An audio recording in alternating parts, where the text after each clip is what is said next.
ਇਹ ਪੰਜਾਬੀ ਨੂੰ ਇੱਕ ਹਕਾਰਤ ਨਾਲ ਕਿਵੇਂ ਕਨੈਕਟ ਕੀਤਾ ਜਾ ਰਿਹਾ ਹੈ? ਇਹਦੇ ਪਿੱਛੇ ਕੀ ਵਜ੍ਹਾ ਵਾ? ਕਿਉਂ ਪੰਜਾਬੀ ਨੂੰ ਗਾਲ ਦੇ ਨਾਲ ਕਨੈਕਟ ਕੀਤਾ ਜਾ ਰਿਹਾ? ਮੈਂ ਛੋਟਾ ਜਿਹਾ ਵਾਕਿਆ ਸੁਣਾਉਣਾ ਵਾ ਕਿ ਇੱਕ ਚਾਈਨੀ ਬੰਦਾ ਜਿਹੜਾ ਉਹ ਅਮਰੀਕਾ ਦੇ ਵਿੱਚ ਜਦੋਂ ਗਿਆ ਤੇ ਉਹਨਾਂ ਨੇ ਕਿਹਾ ਜੀ ਤੁਸੀਂ ਅਸਲਾਮ ਵਾਲੇਕਮ ਜੀ ਸਾਰਿਆਂ ਨੂੰ। ਇਹ ਅੱਜ ਸਾਡੇ ਚੈਨਲ ਤੇ ਸਾਡੀ ਪਹਿਲੀ ਵੀਡੀਓ ਆ। ਇਹਦੇ 'ਚ ਅਸੀਂ ਆਪ ਦਾ ਇੰਟਰੋਡਕਸ਼ਨ ਕਰਾਵਾਂਗੇ, ਸਾਡਾ ਚੈਨਲ ਬਣਾਉਣ ਦਾ ਮਕਸਦ ਕੀ ਆ। ਤੇ ਸਾਡਾ ਇਸ ਚੈਨਲ ਨੂੰ ਬਣਾਉਣ ਦਾ ਮਕਸਦ ਇਹ ਆ ਕਿ ਅਸੀਂ ਆਪ ਦੇ ਪੰਜਾਬ ਦੇ ਰੰਗ ਨੂੰ ਲੋਕਾਂ ਦੇ ਸਾਹਮਣੇ ਲਿਆਈਏ ਕਿ ਸਾਡਾ ਪੰਜਾਬ ਹੈ ਕੀ ਆ, ਸਾਡੀ ਜ਼ੁਬਾਨ ਕੀ ਆ, ਸਾਡੀ ਪੰਜਾਬੀ ਜ਼ੁਬਾਨ ਜਿਹੜੀ ਆ ਉਹ ਕਿਉਂ ਪਾਕਿਸਤਾਨ ਦੇ ਵਿੱਚ ਇਸ ਟਾਈਮ ਜਿਹੜੀ ਆ ਉਹ ਮਿਟਦੀ ਜਾ ਰਹੀ ਆ। ਦਿਨ ਬ ਦਿਨ ਲੋਕ ਜਿਹੜੇ ਇਸ ਜ਼ੁਬਾਨ ਤੋਂ ਕਿਨਾਰਾ ਕਰਦੇ ਪਏ ਆ। ਸਾਡਾ ਜਿਹੜਾ ਅੱਜ ਦਾ ਟੌਪਿਕ ਆ ਉਹ ਸਾਡੀ ਮਾਦਰੀ ਜ਼ੁਬਾਨ 'ਤੇ ਆ, ਪੰਜਾਬੀ ਜ਼ੁਬਾਨ 'ਤੇ ਆ। ਮੇਰੇ ਕੁਝ ਸਵਾਲ ਨੇ ਮੇਰੇ ਦਿਲ 'ਚ, ਮੇਰੇ ਨਾਲ ਬਈ ਅਬਦੁਰਰਹਿਮਾਨ ਨੇ। ਮੈਂ ਇਹਨਾਂ ਨੂੰ ਉਹ ਸਵਾਲ ਕਰਾਂਗਾ ਤੇ ਇਹ ਮੈਨੂੰ ਉਹਨਾਂ ਸਵਾਲਾਂ ਦਾ ਜਵਾਬ ਦੇਣਗੇ। ਅਬਦੁਰਰਹਿਮਾਨ ਬਈ, ਮੇਰਾ ਪਹਿਲਾ ਜਿਹੜਾ ਸਵਾਲ ਹੈ ਨਾ ਉਹ ਇਹ ਆ ਕਿ ਸਾਡੀ ਮਾਦਰੀ ਜ਼ੁਬਾਨ ਪੰਜਾਬੀ ਆ। ਬਿਲਕੁਲ ਜੀ, ਯਾਨੀ ਕਿ ਸਾਡੇ ਮਾਂ ਪਿਓ ਦੀ ਜ਼ੁਬਾਨ ਪੰਜਾਬੀ ਆ। ਬਿਲਕੁਲ ਇਸੇ ਤਰ੍ਹਾਂ ਜੀ।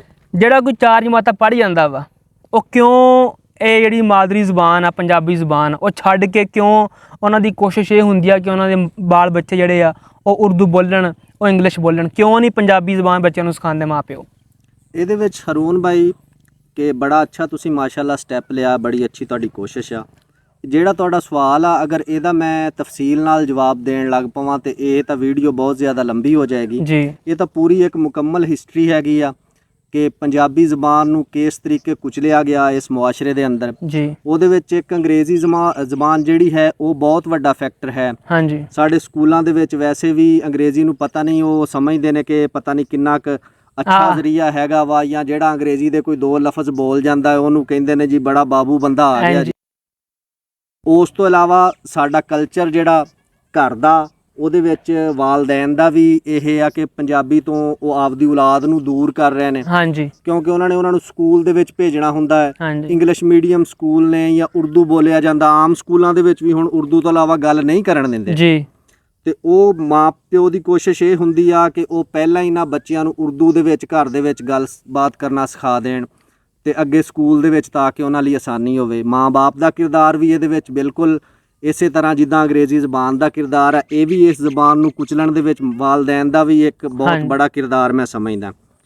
ਉਸ ਤੋਂ ਇਲਾਵਾ ਜਿਹੜੇ ਸਾਡੇ ਤਾਲੀਮੀ ਇਦਾਰੇ ਨੇ ਜੀ, ਉਹਨਾਂ ਦੇ ਵਿੱਚ ਪੰਜਾਬੀ ਨਿਸਾਬ ਬਿਲਕੁਲ ਨਹੀਂ ਪੜ੍ਹਾਇਆ ਜਾਂਦਾ। ਹਾਂਜੀ। ਪੰਜਾਬੀ ਨਿਸਾਬ ਅਗਰ ਹੋਏਗਾ, ਬੱਚਿਆਂ ਨੂੰ ਉਹਦੇ ਨਾਲ ਦਿਲਚਸਪੀ ਹੋਏਗੀ, ਬੱਚੇ ਉਹਦੇ ਬਾਰੇ ਕੁਛ ਨਾ ਕੁਛ ਸਿੱਖਣਗੇ। ਬੱਚਿਆਂ ਨੂੰ ਪੰਜਾਬੀ ਨਸਰ ਦਾ, ਪੰਜਾਬੀ ਨਜ਼ਮ ਦਾ, ਪੰਜਾਬੀ ਮਜ਼ਮੂਨ ਆ, ਪੰਜਾਬੀ ਕਹਾਣੀ ਆ, ਹਾਂਜੀ, ਪੰਜਾਬੀ ਸ਼ਾਇਰੀ ਆ, ਪੰਜਾਬੀ ਸ਼ਾਇਰੀ ਆ, ਉਹਦੇ ਨਾਲ ਉਹਨਾਂ ਦੀ ਦਿਲਚਸਪੀ ਹੋਏਗੀ। ਇਹ ਬਹੁਤ ਸਾਰੇ ਐਸੇ ਹੈਗੇ ਆ ਫੈਕਟਰ ਹੈਗੇ ਨੇ ਜਿਨ੍ਹਾਂ ਦੇ ਵਿੱਚ ਪੰਜਾਬੀ ਜ਼ੁਬਾਨ ਨੂੰ ਕੁਚਲਣ ਵਾਸਤੇ ਉਹਨਾਂ ਨੇ ਆਪਣਾ ਸਾਰਿਆਂ ਨੇ ਭਰਪੂਰ ਕਿਰਦਾਰ ਅਦਾ ਕੀਤਾ ਤੇ ਕਿਸੇ ਨੇ ਇਹ ਨਹੀਂ ਸੋਚਿਆ ਵੀ ਇਸ ਜ਼ੁਬਾਨ ਨੂੰ ਬਚਾਉਣ ਵਾਸਤੇ ਸਾਨੂੰ ਕੀ ਕਰਨਾ ਚਾਹੀਦਾ। ਬਿਲਕੁਲ। ਮੇਰਾ ਦੇਖੋ ਨਾ, ਕੋਈ ਵੀ ਇੱਕ ਗਲੋਬਲ ਲੈਂਗੁਏਜ ਬਣਦੀ ਆ, ਜਿਵੇਂ ਇੰਗਲਿਸ਼ ਤੋਂ ਪਹਿਲੇ ਯੂਨਾਨੀ ਜ਼ੁਬਾਨ ਸੀਗੀ, ਉਹਦਾ ਇੱਕ ਗਲੋਬਲ ਇੰਪੈਕਟ ਸੀਗਾ। ਕੋਈ ਵੀ ਵੱਡੀ ਜ਼ੁਬਾਨ ਬਣਦੀ ਆ ਨਾ, ਉਹਦਾ ਇੱਕ ਇਨਫਲੂਐਂਸ ਹੁੰਦਾ, ਲੋਕਾਂ ਦੀ ਕੋਸ਼ਿਸ਼ ਹੁੰਦੀ ਕਿ ਲੋਕ ਉਹਨੂੰ ਬੋਲਣ। ਚਲੋ ਇੱਕ ਹੱਦ ਤੱਕ ਬੋਲੀ ਜਾਵੇ, ਜਿਵੇਂ ਆਪਣੀ ਕੌਮੀ ਜ਼ੁਬਾਨ ਉਰਦੂ ਆ, ਸਾਨੂੰ ਉਰਦੂ ਨਾਲ ਕੋਈ ਨਫ਼ਰਤ ਨਹੀਂ, ਸਾਨੂੰ ਕੋਈ ਮਸਲਾ ਨਹੀਂ। ਲੇਕਿਨ ਇੱਕ ਦਫ਼ਤਰੀ ਜ਼ੁਬਾਨ ਆ, ਚਲੋ ਦਫ਼ਤਰਾਂ 'ਚ ਕੁਛ ਲੋਕ ਇਹੋ ਜਿਹੇ ਹੁੰਦੇ ਜਿਹਨਾਂ ਨੂੰ ਪੰਜਾਬੀ ਸਮਝ ਨਹੀਂ ਆਉਂਦੀ, ਤੁਸੀਂ ਉੱਥੇ ਬੰਦਾ ਬੋਲ ਲੈਂਦਾ। ਲੇਕਿਨ ਇੱਕ ਪਾਬੰਦੀ ਲਾ ਦੇਣੀ ਕਿ ਪੰਜਾਬੀ ਬੋਲਣੀ ਨਹੀਂ, ਪੰਜਾਬੀ ਨੂੰ ਗਾਲ ਦੇ ਨਾਲ ਮੁਸਲੇ ਕਰ ਦੇਣਾ। ਜਿਹੜਾ ਬੰਦਾ ਪੰਜਾਬੀ ਬੋਲਦਾ ਉਹਨੂੰ ਇੱਕ ਹਕਾਰਤ ਦੀ ਨਜ਼ਰ ਨਾਲ ਵੇਖਣਾ, ਉਹਨੂੰ ਆਪਣੇ ਜ਼ਿਹਨ 'ਚ ਉਹਦੀ ਲੋ ਇਮੇਜ ਰੱਖਣੀ ਕਿ ਇਹ ਬੰਦਾ ਪੇਂਡੂ ਆ, ਜਾਂ ਉਹਨੂੰ ਕਿਸੇ ਹੋਰ ਜ਼ਾਵੀਏ ਨਾਲ ਵੇਖਣਾ। ਇਹ ਪੰਜਾਬੀ ਨੂੰ ਇੱਕ ਹਕਾਰਤ ਨਾਲ ਕਿਵੇਂ ਕਨੈਕਟ ਕੀਤਾ ਜਾ ਰਿਹਾ? ਇਹਦੇ ਪਿੱਛੇ ਕੀ ਵਜ੍ਹਾ ਵਾ? ਕਿਉਂ ਪੰਜਾਬੀ ਨੂੰ ਗਾਲ ਦੇ ਨਾਲ ਕਨੈਕਟ ਕੀਤਾ ਜਾ ਰਿਹਾ? ਇਹਦੇ ਵਿੱਚ ਹਰੂਨ ਬਾਈ ਸਭ ਤੋਂ ਵੱਡੀ ਚੀਜ਼ ਤਾਂ ਇਹ ਆ ਕਿ ਅਸੀਂ ਜ਼ੁਬਾਨ ਦੀ ਇੱਜ਼ਤ ਕਰਵਾਉਣੀ ਅਸੀਂ ਖੁਦ। ਹਾਂਜੀ। ਜਿਸ ਤਰ੍ਹਾਂ ਤੁਸੀਂ ਆਮ ਕਿਸੇ ਵੀ ਇਨਸਾਨ ਨੂੰ ਦੇਖੋ ਨਾ ਜੀ, ਤੇ ਉਹ ਅਗਰ ਸ਼ੁਗਲ ਮੇਲਿਆਂ ਦੇ ਵਿੱਚ ਪਿਆ ਰਹਿੰਦਾ ਵਾ, ਜਾਂ ਉਹਦੀ ਮਹਿਫਲ ਜਾਂ ਸੁਸਾਇਟੀ ਇੱਦਾਂ ਦੀ ਆ ਜੋ ਆਪਣੀ ਇੱਜ਼ਤ ਨੂੰ ਆਪ ਨਹੀਂ ਬਚਾ ਰਿਹਾ, ਤੇ ਲੋਕ ਵੀ ਉਹਦੀ ਇੱਜ਼ਤ ਨੂੰ ਨਹੀਂ ਬਚਾਉਣਗੇ। ਬਿਲਕੁਲ ਇਸੇ ਤਰ੍ਹਾਂ ਪੰਜਾਬੀ ਜ਼ੁਬਾਨ ਦਾ ਵਾ ਕਿ ਅਗਰ ਅਸੀਂ ਆਪ ਦੀ ਜ਼ੁਬਾਨ ਦੀ ਇੱਜ਼ਤ ਨਹੀਂ ਕਰਾਂਗੇ, ਮੈਂ ਇਸ ਮੌਕੇ ਤੇ ਦਾਤ ਦੇਵਾਂਗਾ ਸਿੱਖ ਕਮਿਊਨਿਟੀ ਨੂੰ। ਹਾਂਜੀ। ਕਿ ਉਹ ਜਿੱਥੇ ਵੀ ਬੈਠੇ ਨੇ ਪੂਰੀ ਦੁਨੀਆ ਦੇ ਵਿੱਚ, ਚਾਹੇ ਉਹ ਹਿੰਦੁਸਤਾਨ ਦੇ ਵਿੱਚ ਬੈਠੇ ਨੇ, ਚਾਹੇ ਉਹ ਕੈਨੇਡਾ 'ਚ ਬੈਠੇ ਨੇ, ਚਾਹੇ ਉਹ ਅਮਰੀਕਾ 'ਚ ਬੈਠੇ ਨੇ ਜਾਂ ਆਸਟ੍ਰੇਲੀਆ 'ਚ ਬੈਠੇ ਨੇ, ਉਹਨਾਂ ਨੇ ਆਪ ਦੀ ਜ਼ੁਬਾਨ ਦੀ ਇੱਜ਼ਤ ਸਾਡੇ ਇਸ ਲਹਿੰਦੇ ਪੰਜਾਬ ਦੀ ਨਿਸਬਤ ਉਹਨਾਂ ਨੇ ਬਹੁਤ ਜ਼ਿਆਦਾ ਕਰਵਾਈ ਏ। ਉਹਦੇ ਵਿੱਚ ਉਹ ਬਿਲਕੁਲ ਵੀ ਕੋਈ ਬੇਇੱਜ਼ਤੀ ਆਪਣੀ ਮਹਿਸੂਸ ਨਹੀਂ ਕਰਦੇ ਕਿ ਇਹ ਅਸੀਂ ਜ਼ਬਾਨ ਬੋਲ ਰਹੇ ਹਾਂ ਤੇ ਫਲਾਣਾ ਕੀ ਕਹੇਗਾ, ਫਲਾਣਾ ਕੀ ਕਹੇਗਾ। ਅਸੀਂ ਜਿਹੜਾ ਨਾ ਜੀ ਖੁਦ ਹੀ ਉਸ ਜ਼ਬਾਨ ਦੀ ਇੱਜ਼ਤ ਨਹੀਂ ਕਰਵਾਈ, ਇਸੇ ਵਜ੍ਹਾ ਤੋਂ ਅਸੀਂ ਪਿੱਛੇ ਆ। ਤੁਹਾਨੂੰ ਪਿੱਛੇ ਇੱਕ ਜਿਹੜਾ ਮੈਂ ਛੋਟਾ ਜਿਹਾ ਵਾਕਿਆ ਸੁਣਾਉਣਾ ਵਾ ਕਿ ਇੱਕ ਚਾਈਨੀ ਬੰਦਾ ਜਿਹੜਾ ਉਹ ਅਮਰੀਕਾ ਦੇ ਵਿੱਚ ਜਦੋਂ ਗਿਆ ਤੇ ਉਹਨਾਂ ਨੇ ਕਿਹਾ ਜੀ ਤੁਸੀਂ ਅੰਗਰੇਜ਼ੀ ਵਿੱਚ ਗੱਲਬਾਤ ਕਰੋ, ਤੇ ਉਹਨੇ ਕਿਹਾ ਵੀ ਚੀਨ ਕੋਈ ਗੁੰਗਾ ਤਾਂ ਨਹੀਂ ਹੈ ਵੀ ਮੈਂ ਅੰਗਰੇਜ਼ੀ ਵਿੱਚ ਗੱਲਬਾਤ ਕਰਾਂ। ਉਹਨੇ ਚਾਈਨੀ ਜ਼ਬਾਨ ਦੇ ਵਿੱਚ ਗੱਲਬਾਤ ਕੀਤੀ। ਉੱਥੇ ਉਹਨਾਂ ਨੇ ਇੱਕ ਜਨਾਬ ਜ਼ਬਾਨ ਦਾ ਤਰਜਮਾ ਕਰਨ ਵਾਲਾ ਬੰਦਾ ਕੋਲ ਬਿਠਾਇਆ। ਉਹਨੇ ਕੋਈ ਇਦਾਂ ਦੀ ਗੱਲ ਕੀਤੀ ਚਾਈਨੀ ਵਾਲੇ ਨੇ, ਉਹਨੇ ਤਰਜਮਾ ਕਰਕੇ ਦੱਸਿਆ ਵੀ ਇਹ ਗੱਲ ਤੁਸੀਂ ਇਦਾਂ ਕੀਤੀ। ਉਹ ਹਾਲਾਂਕਿ ਅੰਗਰੇਜ਼ੀ ਜ਼ਬਾਨ ਨੂੰ ਬੜੀ ਅੱਛੀ ਤਰ੍ਹਾਂ ਸਮਝਦਾ ਸੀ। ਉਹਨੇ ਕਿਹਾ ਭਾਈ ਜਿੱਦਾਂ ਤੂੰ ਤਰਜਮਾ ਕਰ ਰਿਹਾ ਇਹ ਗੱਲ ਮੈਂ ਇਸ ਤਰ੍ਹਾਂ ਨਹੀਂ ਕੀਤੀ। ਇਹ ਨਹੀਂ ਵੀ ਮੈਂ ਅੰਗਰੇਜ਼ੀ ਨੂੰ ਸਮਝਦਾ ਨਹੀਂ, ਇਹ ਆ ਕਿ ਅੰਗਰੇਜ਼ੀ ਬੋਲਣਾ ਆਪਦੀ ਜ਼ਬਾਨ ਨੂੰ ਛੱਡ ਕੇ ਮੇਰੀ ਬੇਇੱਜ਼ਤੀ ਆ। ਬਿਲਕੁਲ ਇਸ ਵਜ੍ਹਾ ਤੋਂ ਇਹ ਲੋਕ ਨੇ ਜਿਨ੍ਹਾਂ ਨੇ ਆਪਦੀ ਜ਼ਬਾਨ ਦੀ ਇੱਜ਼ਤ ਕੀਤੀ ਏ, ਉਹਨੂੰ ਦੁਨੀਆ ਭਰ ਦੇ ਵਿੱਚ ਮਨਵਾਇਆ ਹੈ। ਹਾਂਜੀ, ਤੇ ਸਾਡੇ ਵਿੱਚ ਇਹ ਬਹੁਤ ਜਿਹੜੀ ਆ ਗੱਲ ਅੱਛੀ ਨਹੀਂ ਸਮਝੀ ਜਾਂਦੀ ਬਿਲਕੁਲ। ਜਿਹੜਾ ਬੰਦਾ ਵੀ ਪੰਜਾਬੀ ਬੋਲਦਾ ਵਾ ਉਹ ਖੁਦ ਹੀ ਪਤਾ ਨਹੀਂ ਕੀ ਮਹਿਸੂਸ ਕਰ ਰਿਹਾ ਹੁੰਦਾ, ਆਪਣੇ ਆਪ ਨੂੰ ਘਟੀਆ ਜਿਹਾ ਤੇ ਕਮਤਰ ਜਿਹਾ ਮਹਿਸੂਸ ਕਰ ਰਿਹਾ ਹੁੰਦਾ ਵੀ ਲੋਕੀ ਕਹਿਣਗੇ ਵੀ ਯਾਰ ਇਹ ਕੀ ਪੇਂਡੂ ਆ ਗਿਆ। ਕਰ ਜਿਹੜਾ ਪੰਜਾਬ ਪਾਕਿਸਤਾਨ ਦਾ ਇਹਦੇ ਵਿੱਚ ਇਹ ਚੀਜ਼ ਜਿਹੜੀ ਬਹੁਤ ਜ਼ਿਆਦਾ ਪਾਈ ਜਾਂਦੀ ਆ। ਇਹਦੇ ਤੇ ਇਹ ਸਾਡੀ ਇੱਜ਼ਤ ਦਾ ਬਾਇਸ ਆ, ਇਹ ਸਾਡੀ ਮਾਦਰੀ ਜ਼ਬਾਨ ਆ, ਇਹਦੇ ਨਾਲ ਸਾਨੂੰ ਆਉਣਾ ਚਾਹੀਦਾ। ਇਹਦੇ ਵਿੱਚ ਕੋਈ ਆਰ ਨਹੀਂ, ਕੋਈ ਬੇਇੱਜ਼ਤੀ ਨਹੀਂ। ਇਹ ਤੇ ਆਪਣੀ ਮਤਲਬ ਕੰਮ ਅਕਲੀ ਆ ਨਾ ਕਿ ਆਪਾਂ ਆਪਦੀ ਹੀ ਜ਼ੁਬਾਨ ਨੂੰ ਬੋਲਣ ਲੱਗਿਆ ਸੋਚੀਏ ਕਿ ਅਸੀਂ ਕੋਈ ਗਲਤ ਕੰਮ ਕਰ ਰਹੇ ਹਾਂ ਜਾਂ ਅਸੀਂ ਕੋਈ ਗੰਦੀ ਜ਼ੁਬਾਨ ਬੋਲਦੇ ਪਏ ਹਾਂ। ਦੇਖੋ ਕਿ ਤੁਸੀਂ ਵੀ ਅਕਸਰ ਦੇਖਿਆ ਹੋਣਾ ਮਾਂ ਪਿਓ ਸ਼ਾਦੀ ਵਿਆਹ 'ਚ ਜਾਣ ਤੇ ਉਹ ਆਪਣੀ ਇੱਜ਼ਤ ਬਣਾਉਣ ਲਈ, ਆਪਣੀ ਇਮੇਜ ਬਣਾਉਣ ਲਈ ਆਪਣੇ ਬੇਟਿਆਂ ਨਾਲ, ਬੱਚਿਆਂ ਨਾਲ ਉਰਦੂ 'ਚ ਗੱਲ ਕਰਨਾ ਸ਼ੁਰੂ, ਬੇਟਾ ਇੱਧਰ ਆਓ, ਭਲਾ ਘਰ ਪੰਜਾਬੀ ਹੀ ਬੋਲਦੇ ਹੋਣ। ਲੇਕਿਨ ਜਦੋਂ ਬਾਹਰ ਨਿਕਲਦੇ ਨੇ ਉਹਨਾਂ ਦੀ ਕੋਸ਼ਿਸ਼ ਇਹ ਹੁੰਦੀ ਹੈ ਕਿ ਅਸੀਂ ਨਾ ਉਰਦੂ ਬੋਲੀਏ ਜਾਂ ਕੋਈ ਇੰਗਲਿਸ਼ ਬੋਲੀਏ, ਯਾਨੀ ਉਹ ਪੰਜਾਬੀ ਜ਼ੁਬਾਨ ਨੂੰ ਨਾ ਪਤਾ ਨਹੀਂ ਕੋਈ ਗਲਤ ਹੀ ਜ਼ੁਬਾਨ ਸਮਝਦੇ ਨੇ। ਬਿਲਕੁਲ ਐਸੇ ਮਤਲਬ ਕਿ ਇੰਨੀ ਜਿਹੜੀ ਨਫ਼ਰਤ ਆ ਆਪਦੀ ਹੀ ਜ਼ੁਬਾਨ ਦੇ ਨਾਲ, ਉਹ ਯਕਦਮ ਨਹੀਂ ਪੈਦਾ ਹੋ ਗਈ। ਇਹਦੇ ਪਿੱਛੇ ਇੱਕ ਪੂਰੀ ਸਾਇੰਸ ਆ ਕਿੱਦਾਂ ਜ਼ੁਬਾਨ ਨੂੰ ਖਤਮ ਕੀਤਾ ਗਿਆ। ਤੇ ਅਗਰ ਇੰਜ ਹੀ ਨਿਜ਼ਾਮ ਚੱਲਦਾ ਰਿਹਾ ਤੇ ਪੰਜਾਬੀ ਤਾਂ ਖਤਮ ਹੋ ਜਾਏਗੀ। ਤੁਸੀਂ ਵੇਖੋ ਹੁਣ ਆਪਣੇ ਪਿੰਡਾਂ ਥਾਵਾਂ ਤੇ ਜਦੋਂ ਘਰਾਂ 'ਚ ਬਾਲ ਉਰਦੂ ਬੋਲਣ ਲੱਗ ਪਏ ਆ ਤੇ ਫਿਰ ਇਹ ਪੰਜਾਬੀ ਤੇ ਹੌਲੀ ਹੌਲੀ ਤੋਂ ਖਤਮ ਹੋ ਜਾਣੀ ਹੈ। ਬਿਲਕੁਲ ਸਹੀ ਕਹਿ ਰਹੇ ਹੋ। ਅਸਲ ਨਾ ਹਰੂਨ ਸਾਹਿਬ ਗੱਲ ਇਹ ਆ ਕਿ ਕੋਈ ਦੌਰ ਹੁੰਦਾ ਸੀ, ਪੰਜਾਬ ਦੀ ਹਿਸਟਰੀ ਕੋਈ ਛੋਟੀ ਨਹੀਂ ਹੈ। ਪੰਜਾਬ ਦੀ ਤਾਰੀਖ ਬਹੁਤ ਬੜੀ ਆ। ਇੰਡੀਆ ਦਾ ਪੰਜਾਬ ਤੁਸੀਂ ਰਲਾਓ ਨਾਲ ਪਾਕਿਸਤਾਨ ਵਾਲਾ ਪੰਜਾਬ ਰਲਾਓ, ਉਸ ਤੋਂ ਬਾਅਦ ਖੈਬਰ ਪਖਤੂਨਖਾ ਤੁਸੀਂ ਤਾਰੀਖ ਚੱਕ ਕੇ ਦੇਖ ਲਓ, ਖੈਬਰ ਪਖਤੂਨਖਾ ਪੰਜਾਬ ਦਾ ਹਿੱਸਾ ਰਿਹਾ ਵਾ। ਅਫਗਾਨਿਸਤਾਨ ਦਾ ਕੁਛ ਇਲਾਕਾ ਜਿਹੜਾ ਹੈ ਉਹ ਪੰਜਾਬ ਦਾ ਹਿੱਸਾ ਰਿਹਾ ਹੈ। ਇਹ ਪੰਜਾਬ ਦੀ ਤੁਸੀਂ ਦੇਖ ਲਓ ਕਿ ਸਰਹੱਦ ਕਿੰਨੀ ਸੀਗੀ, ਕਿੱਡਾ ਵੱਡਾ ਪੰਜਾਬ ਸੀ। ਲੇਕਿਨ ਮੈਂ ਇਹ ਕਹਾਂਗਾ ਕਿ ਉਸ ਪੰਜਾਬ ਨੂੰ ਅਸੀਂ ਨਹੀਂ ਬਚਾ ਸਕੇ, ਉਹ ਟੁਕੜਿਆਂ ਦੇ ਵਿੱਚ ਤਕਸੀਮ ਹੋ ਗਿਆ ਵਾ। ਉਹ ਲਹਿੰਦਾ ਪੰਜਾਬ ਹੋ ਗਿਆ, ਚੜ੍ਹਦਾ ਪੰਜਾਬ ਹੋ ਗਿਆ, ਕੁਛ ਖੈਬਰ ਪਖਤੂਨਖਾ ਬਣ ਗਿਆ, ਕੁਛ ਅਫਗਾਨਿਸਤਾਨ ਦਾ ਹਿੱਸਾ। ਉਹਦੇ ਵਿੱਚ ਸਾਡਾ ਕੋਈ ਵੱਸ ਨਹੀਂ ਸੀ ਉਹਨੂੰ ਬਚਾਉਣ ਵਾਸਤੇ। ਲੇਕਿਨ ਇਸ ਜ਼ਬਾਨ ਨੂੰ ਅਸੀਂ ਬਿਲਕੁਲ ਬਚਾ ਸਕਦੇ ਹਾਂ। ਇਹ ਸਾਡੀਆਂ ਕੋਸ਼ਿਸ਼ਾਂ ਰੰਗ ਲਿਆ ਸਕਦੀਆਂ ਨੇ ਕਿ ਅਸੀਂ ਇਸ ਜ਼ਬਾਨ ਵਾਸਤੇ, ਇਹਦੀ ਬਕਾ ਵਾਸਤੇ, ਇਹਨੂੰ ਬਚਾਉਣ ਵਾਸਤੇ ਕੁਛ ਨਾ ਕੁਛ ਕਰੀਏ। ਦੂਜੀ ਸ਼ੈ ਜਿਹੜੀ ਮੈਂ ਨੋਟ ਕੀਤੀ ਆ ਕਿ ਵੇਖੋ ਜਿਨ੍ਹਾਂ ਨੇ ਆਪਣੀ ਜ਼ੁਬਾਨ ਦੀ ਕਦਰ ਕੀਤੀ, ਇੱਜ਼ਤ ਕੀਤੀ, ਜਿਵੇਂ ਆਪਾਂ ਗੱਲ ਕਰਕੇ ਹਟੇ ਹਾਂ ਆਪਣੀ ਸਿੱਖ ਕਮਿਊਨਿਟੀ ਦੀ, ਬਿਲਕੁਲ ਉਹਨਾਂ ਨੇ ਆਪਣੀ ਜ਼ੁਬਾਨ ਨਹੀਂ ਛੱਡੀ। ਉਹਨਾਂ ਨੇ ਆਪਦੀ ਜ਼ੁਬਾਨ ਬੋਲੀ, ਆਪਦੀ ਜ਼ੁਬਾਨ 'ਚ ਉਹਨਾਂ ਨੇ ਪ੍ਰਾਊਡ ਫੀਲ ਕੀਤਾ। ਬਿਲਕੁਲ ਇਸੇ ਤਰ੍ਹਾਂ ਜੀ ਉਹਨਾਂ ਨੇ ਪੰਜਾਬੀ ਮਿਊਜ਼ਿਕ ਇੰਡਸਟਰੀ ਨੂੰ ਇੱਕ ਨੈਕਸਟ ਲੈਵਲ ਤੇ ਲੈ ਕੇ ਚਲੇ ਗਏ। ਬਿਲਕੁਲ ਇਸੇ ਤਰ੍ਹਾਂ ਤੁਸੀਂ ਵੇਖੋ ਉਹਨਾਂ ਦੇ ਗੋਰਿਆਂ ਨਾਲ ਕਲੈਬ ਆਉਂਦੇ ਆ, ਹਾਂਜੀ, ਬਿਲੀਅਨ 'ਚ ਉਹਨਾਂ ਦੇ ਵਿਊ ਆਉਂਦੇ ਆ। ਸਾਡੇ ਕੋਈ ਪੰਜਾਬੀ ਸਿੰਗਰ ਦਾ ਤਕੜਾ ਨਾਂ ਦਿਖਾ ਦਿਓ ਮੈਨੂੰ, ਸਾਡੇ ਕੋਈ ਪੰਜਾਬੀ ਸ਼ਾਇਰ ਦਾ ਨਾਂ ਦਿਖਾ ਦਿਓ, ਸਾਡੇ ਕੋਈ ਪੰਜਾਬੀ ਫਿਲਾਸਫਰ ਦਾ ਇੱਥੇ ਨਾਂ ਦਿਖਾ ਦਿਓ। ਸਾਡੇ ਜਿਹੜੇ ਬਜ਼ੁਰਗ ਸੀਗੇ ਬਾਬੇ ਬੁੱਲੇ ਸ਼ਾਹ ਹੋਣੀ, ਉਹਨਾਂ ਨੇ ਬੜਾ ਕੰਮ ਕੀਤਾ, ਸ਼ਾਇਰੀ ਲਿਖੀ ਆ, ਬਹੁਤ ਤਗੜੇ ਪੰਜਾਬੀ ਸਿੰਗਰ ਵੀ ਨਿਕਲੇ ਇਸ ਧਰਤੀ ਤੋਂ। ਜਿਵੇਂ ਨੁਸਰਤ ਫਤਿਹ ਅਲੀ ਖਾਨ ਸਾਹਿਬ, ਉਹਨਾਂ ਨੇ ਪੰਜਾਬੀ 'ਚ ਬਹੁਤ ਕਵਾਲੀਆਂ ਕਹੀਆਂ ਨੇ। ਬਿਲਕੁਲ ਇਸੇ ਤਰ੍ਹਾਂ ਜੀ। ਤੇ ਜਿਵੇਂ ਜਿਵੇਂ ਹੁਣ ਇਹ ਦੌਰ ਚੇਂਜ ਹੋ ਰਿਹਾ, ਜਿਵੇਂ ਜਿਵੇਂ ਸਾਡੀ ਪੰਜਾਬੀ ਜ਼ੁਬਾਨ ਤੋਂ ਦੂਰੀ ਹੁੰਦੀ ਜਾਂਦੀ ਆ, ਸਾਡੇ ਪੰਜਾਬੀ ਆਰਟਿਸਟ ਘਟਣ ਦੇ ਆ, ਸਾਡੀ ਪੰਜਾਬੀ ਜਿਹੜੀ ਆ ਉਰਦੂ ਵਿੱਚ ਇਨਫਿਊਜ਼ ਹੁੰਦੀ ਜਾਂਦੀ ਆ। ਬਿਲਕੁਲ ਇਸੇ ਤਰ੍ਹਾਂ ਜੀ। ਤੇ ਇਹਦੀ ਵਜ੍ਹਾ ਤੋਂ ਸਾਡਾ ਜਿਹੜਾ ਕਲਚਰ ਆ ਉਹ ਵੀ ਬਹੁਤ ਜ਼ਿਆਦਾ ਇਨਫਲੂਐਂਸ ਹੋ ਰਿਹਾ ਵਾ। ਮਤਲਬ ਜਿਹੜਾ ਪੰਜਾਬੀ ਕਲਚਰ ਸੀ ਉਹ ਪਿਓਰ ਨਹੀਂ ਰਿਹਾ। ਬਿਲਕੁਲ ਇਸੇ ਤਰ੍ਹਾਂ ਜੀ। ਜਿਵੇਂ ਸਾਡੀਆਂ ਪਹਿਲੇ ਪੰਜਾਬ ਦੀਆਂ ਜੋ ਰਸੂਮਾਤ ਸੀਗੀਆਂ ਉਹ ਹੁਣ ਨਹੀਂ ਰਹੀਆਂ ਹੈਗੀਆਂ। ਤੇ ਸਾਡੇ ਲੋਕਾਂ ਨੇ ਆਪਦੀ ਹੀ ਜ਼ੁਬਾਨ ਨੂੰ ਛੱਡਤਾ। ਇਹ ਕਿੱਡੀ ਸਾਡੀ ਨਲਾਇਕੀ ਆ ਕਿ ਅਸੀਂ ਕਿੱਡੇ ਬਦਕਿਸਮਤ ਆ ਕਿ ਅਸੀਂ ਇੱਕ ਉੱਭਰਦੀ ਜ਼ੁਬਾਨ ਨੂੰ ਅਸੀਂ ਥੱਲੇ ਦਬ ਕੇ ਬੈਠੇ ਹੋਏ ਹਾਂ, ਉਹਨੂੰ ਮਾਰ ਕੇ ਬੈਠੇ ਹੋਏ ਹਾਂ। ਬਿਲਕੁਲ ਹਰੂਨ ਭਾਈ, ਇਹ ਸਾਰੀਆਂ ਚੀਜ਼ਾਂ ਜਿਹੜੀਆਂ ਨੇ ਇਹਦੀ ਬੁਨਿਆਦੀ ਵਜ੍ਹਾ ਤਾਂ ਇਹੀ ਆ ਕਿ ਅਸੀਂ ਇਸ ਜ਼ਬਾਨ ਤੋਂ ਦੂਰ ਹੋਏ ਆ। ਆਪਦੇ ਆਪ ਨੂੰ ਮਾਡਰਨ ਤੇ ਜਦੀਦ ਕਰਨ ਦੇ ਚੱਕਰ ਦੇ ਹਾਂਜੀ ਵਿੱਚ। ਤੇ ਬਾਕੀ ਜਿਹੜੀ ਸ਼ਾਇਰੀ ਸੀਗੀ ਉਹਦੇ ਵਿੱਚ ਪੰਜਾਬੀ ਦਾ ਇੱਕ ਨਾਮ ਸੀਗਾ, ਬਾਬੇ ਬੁੱਲੇ ਸ਼ਾਹ ਸੀ ਜਾਂ ਸੁਲਤਾਨ ਬਾਹੂ ਸਾਹਿਬ ਹਾਂਜੀ। ਸੀਗੇ। ਤੇ ਉਸ ਤਰ੍ਹਾਂ ਸਿੰਗਿੰਗ ਦੇ ਵਿੱਚ ਤੁਸੀਂ ਆ ਜਾਓ ਤੇ ਉਹਦੇ ਵਿੱਚ ਪੰਜਾਬੀ ਦੇ ਬੜੇ ਬੜੇ ਨਾਂ ਸੀ, ਜਿਹੜੇ ਆਹਿਸਤਾ ਆਹਿਸਤਾ ਜਿਹੜੇ ਆ ਉਹ ਨਪੈਦ ਹੁੰਦੇ ਗਏ। ਇਦਾਂ ਹੀ ਤੇ ਬਾਅਦ ਦੇ ਵਿੱਚ ਇੰਡੀਆ ਨੇ ਬਿਲਕੁਲ ਉੱਥੇ, ਫਿਰ ਮੈਂ ਦੁਬਾਰਾ ਉਹਨਾਂ ਦੀ ਤਾਰੀਫ ਕਰਾਂਗਾ ਸਿੱਖ ਕਮਿਊਨਿਟੀ ਦੀ, ਉਹਨਾਂ ਨੇ ਆਪਦੇ ਕਲਚਰ ਤੋਂ, ਉਹ ਕਹਿੰਦੇ ਨੇ ਕਿ ਲੀ ਨਹੀਂ ਉਹਨਾਂ ਨੇ ਆਪਣੀ ਨਹੀਂ ਪਾਈ, ਛੱਡੀ। ਉਹ ਆਪਣੀ ਲੀ ਦੇ ਵਿੱਚ ਰਹੇ ਨੇ ਤੇ ਉਹਨਾਂ ਨੇ ਇੱਜ਼ਤ ਆਪਣੀ ਏਦਾਂ ਹੀ, ਜ਼ਬਾਨ ਏਦਾਂ ਦੀ ਹੀ। ਵੀ ਕਰਵਾਈ ਹੈ ਤੇ ਆਪਣੀ ਵੀ ਕਰਵਾਈ। ਦੇਖੋ ਉਹ ਵੀ ਇਨਫਲੂਐਂਸ ਹੋਏ ਆ ਵੈਸਟਰਨ ਕਲਚਰ ਤੋਂ, ਉਹ ਵੀ ਮਾਡਰਨ ਹੋਏ ਆ, ਲੇਕਿਨ ਉਹਨਾਂ ਨੇ ਨਾ ਜ਼ਬਾਨ ਨਹੀਂ ਛੱਡੀ। ਬਿਲਕੁਲ ਤੁਸੀਂ ਉਹਨਾਂ ਦਾ ਹੁਣ ਮਿਊਜ਼ਿਕ ਸੁਣੋ ਨਾ ਤੇ ਬੜਾ ਹੀ ਇਨਫਲੂਐਂਸਡ ਆ ਵੈਸਟਰਨ ਮਿਊਜ਼ਿਕ ਤੋਂ, ਯਾਨੀ ਕਿ ਵਿੱਚ ਇੰਗਲਿਸ਼ ਬੀਟਸ ਹੁੰਦੀਆਂ, ਉਹਨਾਂ ਦੀਆਂ ਹਿਪ ਹੌਪ ਦੀ ਬੀਟਸ ਹੁੰਦੀਆਂ ਨੇ, ਲੇਕਿਨ ਉਹਨਾਂ ਦੇ ਜਿਹੜੇ ਲਿਰਿਕਸ ਹੁੰਦੇ ਆ, ਬੋਲ ਹੁੰਦੇ ਆ, ਉਹ ਪੰਜਾਬੀ 'ਚ ਹੁੰਦੇ ਆ। ਬਿਲਕੁਲ ਇਸੇ ਤਰ੍ਹਾਂ ਜੀ। ਉਹਨਾਂ ਨੇ ਆਪਦੀ ਯਾਨੀ ਜ਼ੁਬਾਨ ਨਹੀਂ ਛੱਡੀ। ਬਾਕੀ ਉਹਨਾਂ ਨੇ ਜਿਹੜਾ ਪੂਰਾ ਇਨਫਲੂਐਂਸ ਲਿਆ ਵੈਸਟਰਨ ਕਲਚਰ ਦੇ ਕੋਲੋਂ, ਲੇਕਿਨ ਜਿਹੜੀ ਉਹਨਾਂ ਦੀ ਜ਼ੁਬਾਨ ਸੀ, ਬੋਲੀ ਸੀ, ਉਹ ਤੋਂ ਨਹੀਂ ਭੱਜੇ ਉਹ। ਬਿਲਕੁਲ ਇਸੇ ਤਰ੍ਹਾਂ। ਉਹ ਉਹਨਾਂ ਨੇ, ਤੁਸੀਂ ਵੇਖੋ ਦਲਜੀਤ ਦੋਸਾਂਝ ਆ ਅਮਰੀਕਾ 'ਚ, ਕੈਨੇਡਾ 'ਚ ਵੱਡੇ ਵੱਡੇ ਕੰਸਰਟ ਕਰਦਾ, ਲੱਖਾਂ ਦੇ ਹਿਸਾਬ ਨਾਲ ਲੋਕ ਆਉਂਦੇ, ਵਿੱਚ ਗੋਰੇ ਵੀ ਹੁੰਦੇ ਆ। ਬਿਲਕੁਲ ਤੇ ਇੱਕ ਗੱਲ ਜਾ ਕੇ ਕਰਦਾ, ਪੰਜਾਬੀ ਆ ਗਏ ਓਏ, ਤੇ ਸਾਡਾ ਪੰਜਾਬੀ ਕਿੱਥੇ ਮਾਰੇਗਾ? ਸਾਡੇ ਪੰਜਾਬੀ ਨੇ ਕਦੀ ਗੱਲ ਹੀ ਕੋਈ ਨਹੀਂ ਕੀਤੀ।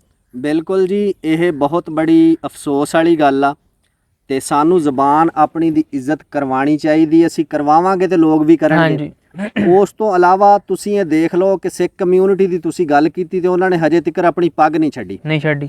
ਜਿੱਥੇ ਵੀ ਉਹ ਗਏ ਨੇ, ਪੱਗ ਉਹਨਾਂ ਦੀ ਪਹਿਚਾਣ ਆ, ਜ਼ੁਬਾਨ ਉਹਨਾਂ ਦੀ ਪਹਿਚਾਣ ਆ।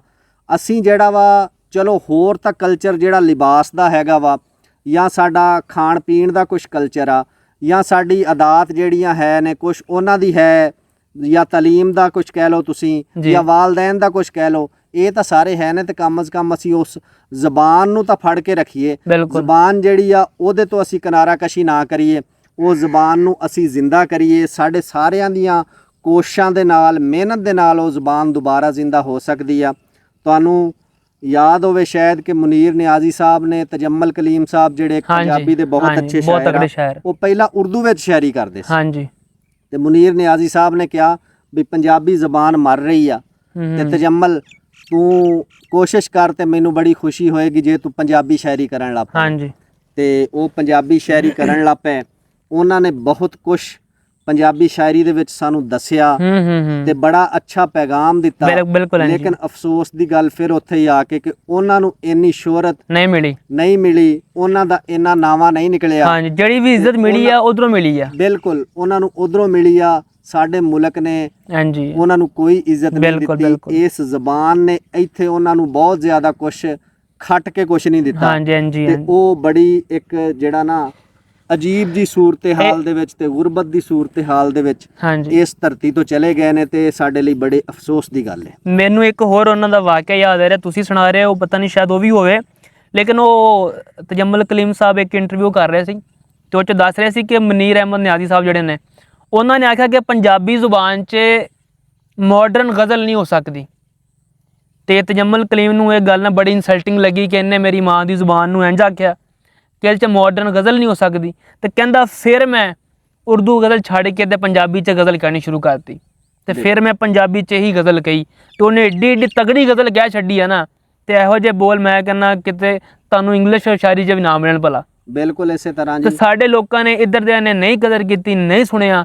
ਅੱਜ ਵੀ ਜੋ ਉਹਨੂੰ ਮਾੜਾ ਮੋਟਾ ਸ਼ੋਹਰਤ ਮਿਲੀ ਆ ਤੇ ਉਧਰੋਂ ਮਿਲੀ ਆ। ਬਿਲਕੁਲ ਇਸੇ ਤਰ੍ਹਾਂ ਉਹਨਾਂ ਨੇ ਉਹਨਾਂ ਨੂੰ ਵਾਇਰਲ ਕੀਤਾ, ਉਹਨਾਂ ਦੀਆਂ ਸ਼ਾਰਟਸ ਬਣਾ ਕੇ, ਰੀਲਾਂ ਬਣਾ ਕੇ ਨੈਟ ਤੇ ਪਾਈਆਂ ਤੇ ਅੱਜ ਉਹ ਵਾਇਰਲ ਅਗਰ ਹੋਏ ਨੇ ਤੇ ਇਹਦਾ ਵੀ ਸਾਰਾ ਜਿਹੜਾ ਕ੍ਰੈਡਿਟ ਆ ਉਧਰ ਦੇ ਪੰਜਾਬੀਆਂ ਨੂੰ ਜਾਂਦਾ। ਬਿਲਕੁਲ ਇਸੇ ਤਰ੍ਹਾਂ ਜੀ। ਇਸ ਗੱਲ ਦੇ ਜਿਹੜਾ ਵੀ ਹੈ ਉਹ ਸਿਰਾ ਵੀ ਉਹਨਾਂ ਨੂੰ ਹੀ ਵੱਜਦਾ ਹੈ, ਉਸ ਪੰਜਾਬ ਵਾਲਿਆਂ ਨੂੰ। ਤੇ ਸਾਡੀ ਇਹ ਨਲਾਇਕੀ ਵੀ ਕਹਿ ਲਓ ਤੁਸੀਂ ਤੇ ਬਦਕਿਸਮਤੀ ਵੀ ਕਹਿ ਲਓ ਕਿ ਅਸੀਂ ਉਹਨਾਂ ਹੀਰਿਆਂ ਦੀ ਕਦਰ ਨਹੀਂ ਕੀਤੀ, ਅਸੀਂ ਉਹਨਾਂ ਲੋਕਾਂ ਦੀ ਕਦਰ ਨਹੀਂ ਕੀਤੀ ਜਿਹੜੇ ਜ਼ਬਾਨ ਨੂੰ ਜ਼ਿੰਦਾ ਕਰਨਾ ਚਾਹੁੰਦੇ ਸੀਗੇ। ਹੁਣ ਤੁਸੀਂ ਵੇਖੋ ਕਿ ਅਸੀਂ ਵੀ ਹਿਸਟਰੀ ਪੜ੍ਹਦੇ ਹਾਂ, ਸਾਡੀ ਡਿਗਰੀ ਹੋ ਗਈ, ਸਾਡੀ ਇਹ ਨਲਾਇਕੀ ਆ, ਨਾਕਾਮੀ ਆ ਕਿ ਸਾਨੂੰ ਸਾਡੇ ਇੱਕ ਵੀ ਪੰਜਾਬੀ ਹੀਰੋ ਦਾ ਨਹੀਂ ਪਤਾ। ਬਿਲਕੁਲ ਇਸੇ ਤਰ੍ਹਾਂ ਜੀ। ਮਤਲਬ ਜੰਗਾਂ ਹੋਈਆਂ 1857 ਜੰਗੇ ਆਜ਼ਾਦੀ ਹੋਈ, ਉਸ ਤੋਂ ਪਹਿਲੇ ਅੰਗਰੇਜ਼ਾਂ ਦੇ ਨਾਲ ਲੜੇ ਆ, ਬਾਅਦ ਚ ਲੜੇ ਆ, ਸਾਨੂੰ ਸਾਡਾ ਕੋਈ ਵੀ ਪੰਜਾਬੀ ਬੰਦਾ ਨਹੀਂ ਸੀ ਹੈਗਾ ਵਿੱਚ। ਬਿਲਕੁਲ ਇਸੇ ਤਰ੍ਹਾਂ ਜੀ। ਸਾਨੂੰ ਕਿਸੇ ਦੇ ਬਾਰੇ ਦੱਸਿਆ ਨਹੀਂ ਗਿਆ ਕਿ ਤੁਹਾਡਾ ਆ ਪੰਜਾਬੀ ਸੀਗਾ। ਚਲੋ ਮਜ਼ਹਬੀ ਜਿਹੜੀ ਗੱਲਾਂ ਨੇ ਉਹਨਾਂ ਨੂੰ ਇੱਕ ਸਾਈਡ ਤੇ ਰੱਖ ਕੇ ਇੱਕ ਸਾਡੀ ਜ਼ੁਬਾਨ ਤੇ ਸਾਂਝੀ ਆ ਨਾ। ਅਸਲ ਜਿਹੜਾ ਬੁਨਿਆਦੀ ਮਸਲਾ ਨਾ ਉਹ ਹਰੂਨ ਸਾਹਿਬ ਇਹ ਹੀ ਹੈਗਾ ਵਾ ਕਿ ਸਾਡੇ ਨਿਸਾਬ ਦੇ ਵਿੱਚੋਂ ਪ੍ਰੀ ਪਲਾਨ ਜਿਹੜਾ ਨਾ ਇਹ ਚੀਜ਼ਾਂ ਕੱਢੀਆਂ ਗਈਆਂ। ਪੰਜਾਬੀ ਕਲਚਰ ਨੂੰ ਸਾਡੇ ਨਿਸਾਬ ਦੇ ਵਿੱਚੋਂ ਕੱਢਿਆ ਗਿਆ। ਮੈਂ ਅੱਜ ਤੋਂ ਹੁਣ ਦੀ ਗੱਲ ਨਹੀਂ ਕਰ ਰਿਹਾ, ਹੁਣ ਤਾਂ ਵੈਸੇ ਹੀ ਖੈਰ ਇਹ ਸਿਲਸਿਲਾ ਹੀ ਖਤਮ ਹੋ ਗਿਆ। ਹਾਂਜੀ ਮੈਂ ਅੱਜ ਤੋਂ ਤਕਰੀਬਨ ਕੋਈ 15-20 ਸਾਲ ਪਿੱਛੇ ਦੀ ਗੱਲ ਕਰਦਾ ਤੁਹਾਨੂੰ ਕਿ ਉਦੋਂ ਵੀ ਅਗਰ ਕੋਈ ਬੰਦਾ ਐਮਏ ਪੰਜਾਬੀ ਕਰਦਾ ਸੀਗਾ ਨਾ ਤੇ ਲੋਕ ਉਹਨੂੰ ਪਤਾ ਨਹੀਂ ਇਦਾਂ ਦੇਖਦੇ ਸੀ ਵੀ ਇਹਨੇ ਕੀ ਜੁਰਮ ਕਰ ਲਿਆ, ਇਹ ਕੀ ਪਾਗਲ ਹੈਗਾ ਵਾ, ਇਸ ਦੌਰ ਦੇ ਵਿੱਚ, ਇਸ ਜਦੀਦ ਦੌਰ ਦੇ ਵਿੱਚ ਕਿੱਧਰ ਨੂੰ ਟੁਰਿਆ ਫਿਰਦਾ।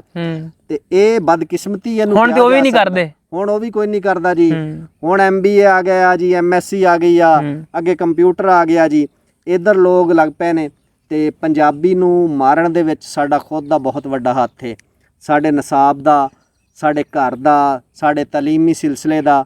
ਇਹ ਸਾਰਾ ਜਿਹੜਾ ਹੈ ਬਿਲਕੁਲ ਇਹ ਨੁਕਸਾਨ ਪੰਜਾਬੀ ਜ਼ਬਾਨ ਨੂੰ ਇਹਨਾਂ ਵਜੂਹਾਤ ਦੀ ਵਜ੍ਹਾ ਤੋਂ, ਜਿਹੜਾ ਇਹਨਾਂ ਵਜੂਹਾਤ ਤੋਂ ਬਰਦਾਸ਼ਤ ਕਰਨਾ ਪਿਆ ਜੀ। ਤੇ ਇਹ ਅਫਸੋਸ ਆ ਸਾਡੇ ਵਾਸਤੇ ਤੇ ਸਾਨੂੰ ਤੇ ਸ਼ਰਮਿੰਦਗੀ ਦਾ ਬਾਇਸ ਆਪਣੇ ਲਈ, ਸ਼ਰਮਿੰਦਗੀ ਦਾ ਬਾਇਸ ਆ। ਬਿਲਕੁਲ ਤੇ ਆਪਾਂ ਇਹਦੇ ਜ਼ਿੰਮੇਦਾਰ ਆ, ਬਿਲਕੁਲ ਅਸੀਂ ਇਹਦੇ ਜ਼ਿੰਮੇਦਾਰ ਆ 100%। ਤੇ ਹਜੇ ਆਪਾਂ ਹੀ ਬਚਾਣਾ ਇਹਨੂੰ, ਬਿਲਕੁਲ ਜਿੰਨਾ ਆਪਣੇ ਕੋ ਹੋ ਸਕੇ ਆਪਾਂ ਕਰਾਂਗੇ। ਹਜੇ ਵੀ ਸਾਨੂੰ ਜਾਗਣਾ ਚਾਹੀਦਾ ਵਾ, ਹਜੇ ਵੀ ਉਸ ਜ਼ਬਾਨ ਨੂੰ ਬਚਾਉਣ ਵਾਸਤੇ ਅਸੀਂ ਜਿੰਨਾ ਕੁਝ ਕਰ ਸਕਦੇ ਹਾਂ ਸਾਨੂੰ ਜ਼ਰੂਰ ਕਰਨਾ ਚਾਹੀਦਾ ਹੈ।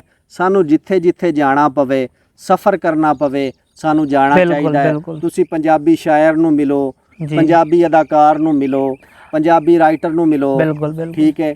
ਤੁਸੀਂ ਉੱਥੇ ਜਾਓਗੇ, ਪੰਜਾਬੀ ਜ਼ਬਾਨ ਜਾਗੇਗੀ, ਤੁਹਾਡੀਆਂ ਕੋਸ਼ਿਸ਼ਾਂ ਰੰਗ ਲਿਆਣਗੀਆਂ ਇਨਸ਼ਾਅੱਲਾ ਤਾਲਾ। ਆਪਣੀ ਵੀਡੀਓ ਹੁਣ ਵਾਵਾ ਲੰਮੀ ਹੋ ਗਈ ਆ, ਮੈਂ ਇਹਨੂੰ ਐਂਡ ਕਰਨਾ ਚਾਹੁੰਦਾ।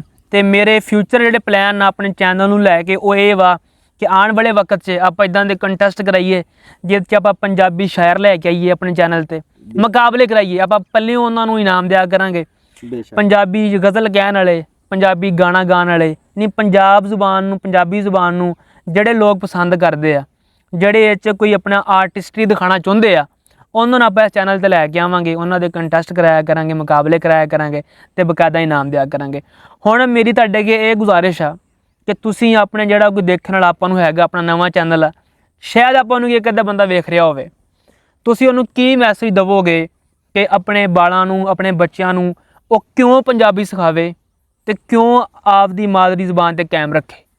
ਬੇਸ਼ੱਕ ਜੀ, ਇਹ ਬੜਾ ਅੱਛਾ ਤੁਹਾਡਾ ਸਟੈਪ ਆ ਕਿ ਜਿੱਦਾਂ ਤੁਸੀਂ ਅਗਰ ਕੋਈ ਪੰਜਾਬੀ ਸ਼ਾਇਰੀ ਕਰ ਰਿਹਾ ਵਾ ਜੀ, ਪੰਜਾਬੀ ਕੋਈ ਲਿਖਾਰੀ ਹੈਗਾ ਵਾ, ਪੰਜਾਬੀ ਕੋਈ ਗਾਣਾ ਗਾਉਂਦਾ ਵਾ ਤੇ ਉਹਨੂੰ ਤੁਸੀਂ ਲੈ ਕੇ ਆਉਣਾ ਚਾਹੁੰਦੇ ਹੋ, ਆਪਣੇ ਨਾਲ ਜੋੜਨਾ ਚਾਹੁੰਦੇ ਹੋ, ਤੇ ਇਹ ਬਹੁਤ ਅੱਛੀ ਕੋਸ਼ਿਸ਼ ਆ। ਇਨਸ਼ਾਅੱਲਾ ਇਹਦੇ ਅੱਛੇ ਨਤੀਜੇ ਨਿਕਲਣਗੇ। ਤੇ ਬਾਕੀ ਪੰਜਾਬੀ ਦੇ ਨਾਲ ਕਿਉਂ ਜੁੜਨਾ ਚਾਹੀਦਾ ਹੈ?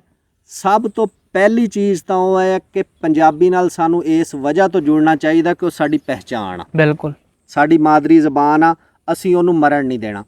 ਦੂਸਰੀ ਵਜ੍ਹਾ ਉਹਦੀ ਇਹ ਆ ਕਿ ਸਾਨੂੰ ਤਾਂ ਉਹਦੇ ਨਾਲ ਜੁੜਨਾ ਚਾਹੀਦਾ ਹੈ ਕਿ ਅਸੀਂ ਉਹਨੂੰ ਜ਼ਿੰਦਾ ਕਰੀਏ, ਉਹਨੂੰ ਦੁਬਾਰਾ ਅਸੀਂ ਨਿਸਾਬ ਦੇ ਵਿੱਚ ਲੈ ਕੇ ਆਈਏ, ਅਸੀਂ ਦੁਬਾਰਾ ਉਹਨੂੰ ਸ਼ਾਇਰੀ ਦੇ ਵਿੱਚ ਲੈ ਕੇ ਆਈਏ, ਅਸੀਂ ਦੁਬਾਰਾ ਉਹਨੂੰ ਫਿਲਮ ਇੰਡਸਟਰੀ ਦੇ ਵਿੱਚ ਲੈ ਕੇ ਆਈਏ, ਅਸੀਂ ਦੁਬਾਰਾ ਉਹਨੂੰ ਗਾਣਿਆਂ ਦੀ ਸੂਰਤ 'ਚ ਲੈ ਕੇ ਆਈਏ ਤੇ ਲੋਕਾਂ ਨੂੰ ਉਹ ਲਫ਼ਜ਼ ਸੁਣਨ ਨੂੰ ਮਿਲਣਗੇ, ਉਹਨਾਂ ਨੂੰ ਪੜ੍ਹਨ ਨੂੰ ਮਿਲਣਗੇ ਜਿਨ੍ਹਾਂ ਨੂੰ ਉਹ ਭੁੱਲ ਗਏ ਨੇ, ਜਿਨ੍ਹਾਂ ਦੇ ਮਤਲਬ ਉਹਨਾਂ ਨੂੰ ਨਹੀਂ ਪਤਾ। ਸਾਨੂੰ ਇਸ ਜ਼ਬਾਨ ਨੂੰ ਜ਼ਿੰਦਾ ਕਰਨ ਵਾਸਤੇ ਸਭ ਤੋਂ ਪਹਿਲੀ ਚੀਜ਼ ਜਿਹੜੀ ਆ ਨਾ ਕਿ ਆਪਣੀ ਪਹਿਚਾਣ ਨੂੰ ਤੇ ਜ਼ਬਾਨ ਨੂੰ ਜ਼ਿੰਦਾ ਕਰਨ ਵਾਸਤੇ ਸਾਨੂੰ ਇੱਕ ਕੋਸ਼ਿਸ਼ ਕਰਨੀ ਚਾਹੀਦੀ ਆ। ਔਰ ਇਹ ਸਾਨੂੰ ਇਕੱਲਿਆਂ ਨੂੰ ਨਹੀਂ ਕਰਨੀ ਚਾਹੀਦੀ, ਹਰ ਵਾਲਿदैन ਨੂੰ ਕਰਨੀ ਚਾਹੀਦੀ ਹੈ, ਹਰ ਉਸਤਾਦ ਨੂੰ ਕਰਨੀ ਚਾਹੀਦੀ ਹੈ, ਹਰ ਉਹ ਬੰਦਾ ਜਿਹੜਾ ਸ਼ੋਭਾ ਤਾਲੀਮ ਨਾਲ ਵਾਬਸਤਾ ਹੈਗਾ ਉਹਨੂੰ ਕਰਨੀ ਚਾਹੀਦੀ ਹੈ, ਹਰ ਉਹ ਬੰਦਾ ਜਿਹਦਾ ਕੋਈ ਸਿਆਸੀ ਅਸਰੋ ਰਸੂਖ ਹੈਗਾ ਵਾ ਉਹਨੂੰ ਇਹ ਕੋਸ਼ਿਸ਼ ਕਰਨੀ ਚਾਹੀਦੀ ਆ ਕਿ ਇਸ ਜ਼ਬਾਨ ਨੂੰ ਮਰਨ ਤੋਂ ਬਚਾ ਲਈਏ, ਇਸ ਕਲਚਰ ਨੂੰ ਜ਼ਿੰਦਾ ਕਰ ਲਈਏ। ਬਿਲਕੁਲ ਜੀ, ਇਹਨਾਂ ਹੀ ਗੱਲਾਂ ਦੇ ਨਾਲ ਅਸੀਂ ਆਪਣੀ ਵੀਡੀਓ ਦਾ ਇਖਤਤਾਮ ਕਰਾਂਗੇ, ਐਂਡ ਕਰਾਂਗੇ। ਮੈਨੂੰ ਬੜਾ ਹੀ ਦੁੱਖ ਲੱਗਦਾ ਜਦੋਂ ਕੋਈ ਮੇਲਾ ਹੁੰਦਾ ਜਾਂ ਕਿਤੇ ਮਸਜਿਦ 'ਚ ਅਕਸਰ ਤੁਸੀਂ ਦੇਖਿਆ ਹੋਣਾ ਖੁਤਬਾ ਵੀ ਦੇਵੇ ਨਾ ਮੌਲਵੀ, ਉਹਨੂੰ ਭਲਾ ਉਰਦੂ ਨਾ ਵੀ ਆਉਂਦੀ ਹੋਵੇ, ਉਹਦੀ ਕੋਸ਼ਿਸ਼ ਹੁੰਦੀ ਕਿ ਉਰਦੂ 'ਚ ਦੇਵੇ, ਉਹ ਵੀ ਪਤਾ ਨਹੀਂ ਇਹਦੇ ਵਿੱਚ ਨਾ ਕੋਈ ਫੀਲ ਕਰਦਾ ਕਿ ਪਤਾ ਨਹੀਂ ਇਨਸਲਟ ਆ ਮੇਰੀ ਜੇ ਪੰਜਾਬੀ 'ਚ ਮੈਂ ਗੱਲ ਕਰ ਲਾਂਗਾ। ਤੇ ਇਹ ਬਹੁਤ ਸਾਰੀਆਂ ਗੱਲਾਂ ਜਿਹੜੀਆਂ ਸਾਨੂੰ ਦੁੱਖ ਦਿੰਦੀਆਂ ਨੇ, ਖਾਸ ਕਰ ਜਿਹੜੇ ਪੰਜਾਬੀ ਨੂੰ ਪਿਆਰ ਕਰਦੇ ਆ। ਤੇ ਇਹ ਸਾਰੀਆਂ ਗੱਲਾਂ ਨੂੰ ਲੈ ਕੇ ਤੁਹਾਡੇ ਸਾਹਮਣੇ ਅਸੀਂ ਅੱਜ ਬਿਆਨ ਕੀਤੀਆਂ ਨੇ ਇਹ ਗੱਲਾਂ ਕਿ ਸਾਨੂੰ ਇਹਨਾਂ ਚੀਜ਼ਾਂ ਨੂੰ ਦੂਰ ਕਰਨਾ ਚਾਹੀਦਾ ਵਾ। ਸਾਨੂੰ ਆਪਦੀ ਜ਼ੁਬਾਨ ਦੇ ਨਾਲ ਪਿਆਰ ਕਰਨਾ ਚਾਹੀਦਾ ਵਾ, ਆਪਦੀ ਮਾਦਰੀ ਜ਼ੁਬਾਨ ਦੇ ਨਾਲ ਪਿਆਰ ਕਰਨਾ ਚਾਹੀਦਾ ਵਾ। ਤੁਸੀਂ ਜ਼ੁਬਾਨਾਂ ਸਿੱਖੋ, ਜ਼ੁਬਾਨਾਂ ਸਿੱਖਣਾ ਕੋਈ ਬੁਰੀ ਗੱਲ ਨਹੀਂ, ਉਰਦੂ ਸਿੱਖੋ, ਅੰਗਰੇਜ਼ੀ ਸਿੱਖੋ, ਚੀਨੀ ਸਿੱਖੋ, ਜੋ ਮਰਜ਼ੀ ਸਿੱਖੋ, ਲੇਕਿਨ ਜਿਹੜੀ ਤੁਹਾਡੀ ਮਾਂ ਪਿਓ ਦੀ ਜ਼ੁਬਾਨ ਆ, ਮਾਦਰੀ ਜ਼ੁਬਾਨ ਆ, ਉਹਨੂੰ ਨਾ ਛੱਡੋ, ਉਹਨੂੰ ਨਾ ਭੁੱਲੋ, ਉਹਨੂੰ ਬੋਲਣ 'ਚ ਆਪਦੀ ਇਨਸਲਟ ਨਾ ਸਮਝੋ। ਤੁਹਾਡੀ ਕਿਤੇ ਵੀ ਕੋਈ ਇਨਸਲਟ ਨਹੀਂ ਹੈਗੀ, ਉਹਨੂੰ ਪ੍ਰਾਊਡ ਨਾਲ ਤੁਸੀਂ ਬੋਲੋ, ਤੁਸੀਂ ਕਿੱਥੇ ਜਾਂਦੇ ਹੋ ਪੰਜਾਬੀ 'ਚ ਗੱਲ ਕਰੋ, ਅਗਲੇ ਬੰਦੇ ਨੂੰ ਪਤਾ ਲੱਗੇ ਪੰਜਾਬੀ ਆਏ ਆ। ਤੇ ਪੰਜਾਬੀ ਆ ਗਏ ਹੋਏ, ਐਸੇ ਗੱਲ ਦੇ ਨਾਲ, ਐਸੇ ਨਾਰੇ ਦੇ ਨਾਲ ਅਸੀਂ ਆਪਦੀ ਵੀਡੀਓ ਖਤਮ ਕਰਦੇ ਹਾਂ। ਤੁਹਾਨੂੰ ਮਿਲਦੇ ਹਾਂ ਇੱਕ ਨਵੀਂ ਵੀਡੀਓ 'ਚ।